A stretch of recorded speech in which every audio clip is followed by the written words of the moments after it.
Hi Sagittarius, thank you for joining me and welcome to this reading for January 20th, which is the eclipse in Leo.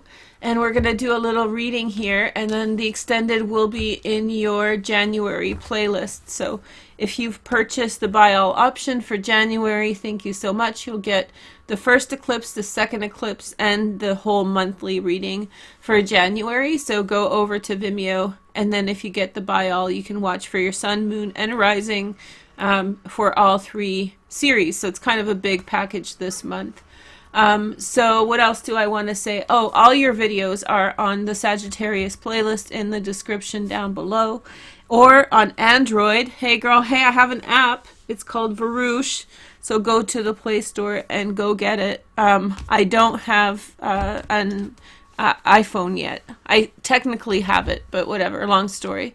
So when I have it, I'll let you guys know. In the meantime, iPhone users, go down below. Let's see your first message. So we have the Emperor as your first energy. This is something that's coming up for you a lot. Then we have the Ten of Rods and the Devil. I think somebody's carrying quite a heavy burden around you. There's a lot of responsibilities or something that has to get worked through.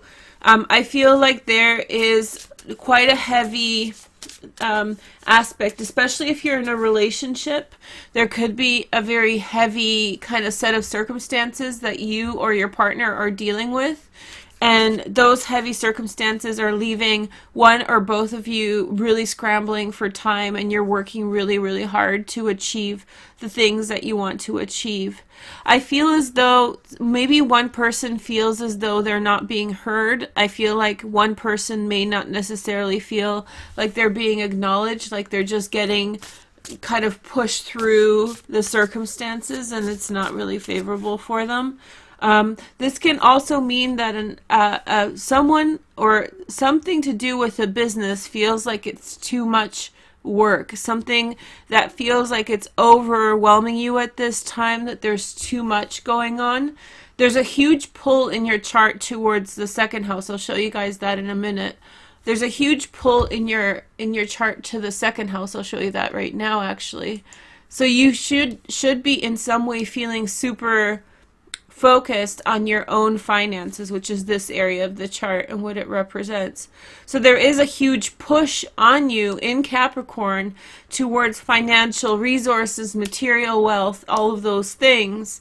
And that can feel very daunting, and especially since your North Node is on the opposite end of that whole chart, right? And so this is the full moon eclipse right here in your ninth house.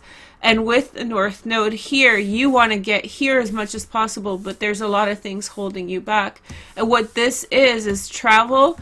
This is shared resources. This is endings that you want to initiate.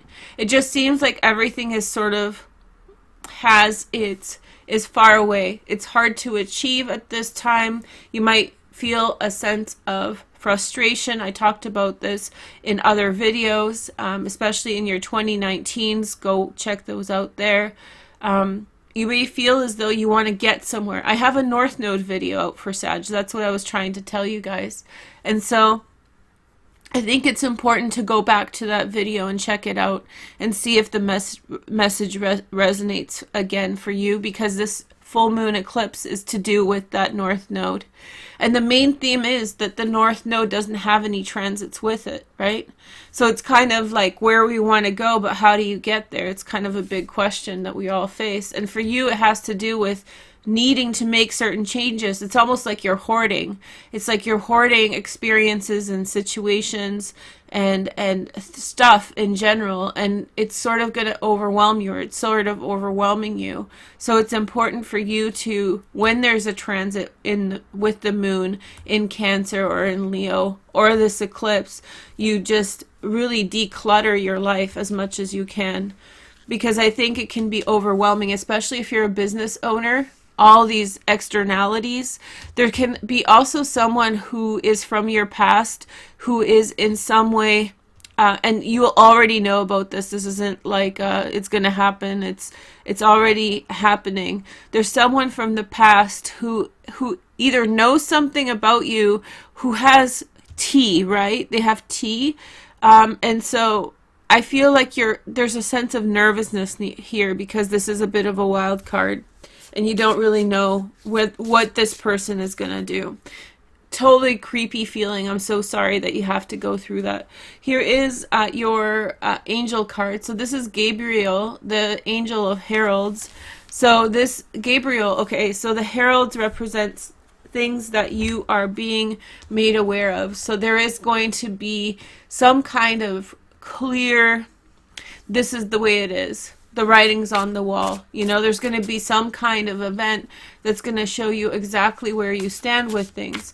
Now, the frustration, the Ten of Rods, comes in the fact, as I said, you're really focused and you're naturally going to have an easy time focusing on your finances, your resources. So this stuff over here, it feels sort of chaotic. It feels sort of like there's a bunch of stuff that you can't have control over right now that are relevant to you. It's almost like having to go away to school, right? Because this is education, the ninth house. So being away at school, let's say that you live like maybe on the other side of the country, let's be dramatic, and then something at home requires your attention.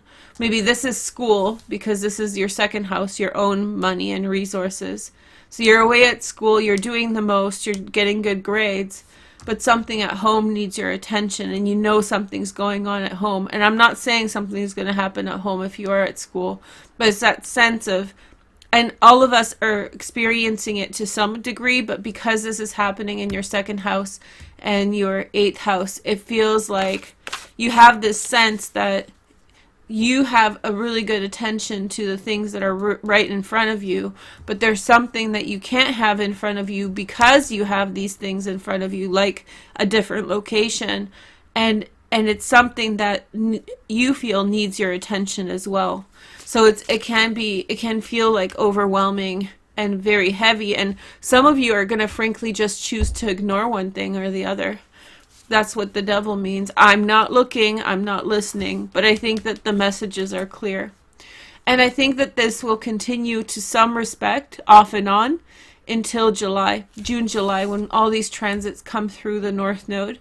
That's when you're supposed to really address it so that you can reconcile the rest of the year. So what I'm saying by that technically is that you have this urge that something over there needs your attention, but you're busy somewhere else being the most, right? And so you're kind of focused on something to the side over here, and by July, by June, you will have enough transits here to do something about it. So if you feel really overwhelmed right now, my suggestion is don't be. Just know that this is the transit and wait your turn. Wait your turn to address this thing over here, the direction you want to go.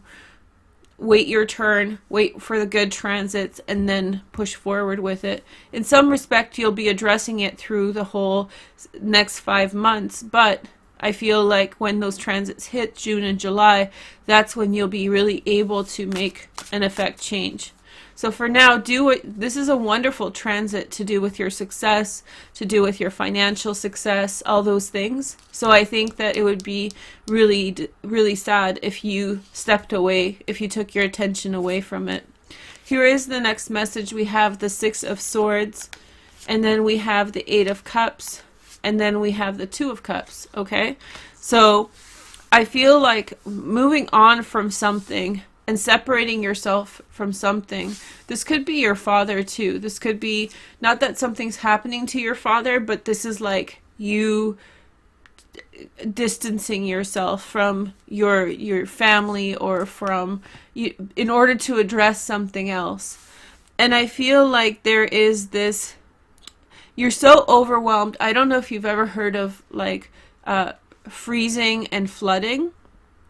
And that's what happens when you get super overwhelmed and then you have no emotions after a while. So it's like if you experience a very extreme emotion, which is flooding, right? Afterwards, your synapses cannot take any more stimuli, so you end up experiencing something like this, which is like numbness. And so there's a numbness that's going to come over you just by virtue of you having to contend with a lot of different things. However, I do feel when that happens, you'll get your head straight and figure out something to do with love. This is the Two of Cups. So you'll figure something out to do with love, with the direction that you're meant to take. And I think that everything's going to be okay. I just think, in summary, I really feel that this is just frustration. And it's understandable frustration, but I do feel like the frustration, I was telling someone, this is my little new motto, the frustration is the motivation. So because when you're frustrated, you know something's off, right? So when you go in this direction, then if you're frustrated that you can't go here right now, then that is hopefully motivating you to get to where you need to be. And so hopefully you find love for that and find an ability to get there. So these are just messages of where you need to be. All the frustrated feelings, all that is just like the light bulb going off. Go over there, Sag. Go do that, you know? Okay, so I'm going to go over to Vimeo and do your Celtic Cross using the Crows Tarot. And yeah, hopefully you guys have a wonderful eclipse. And don't think that you're the only sign that's going through something like this. So I hope you have a wonderful day. Talk to you soon. Take care. Bye.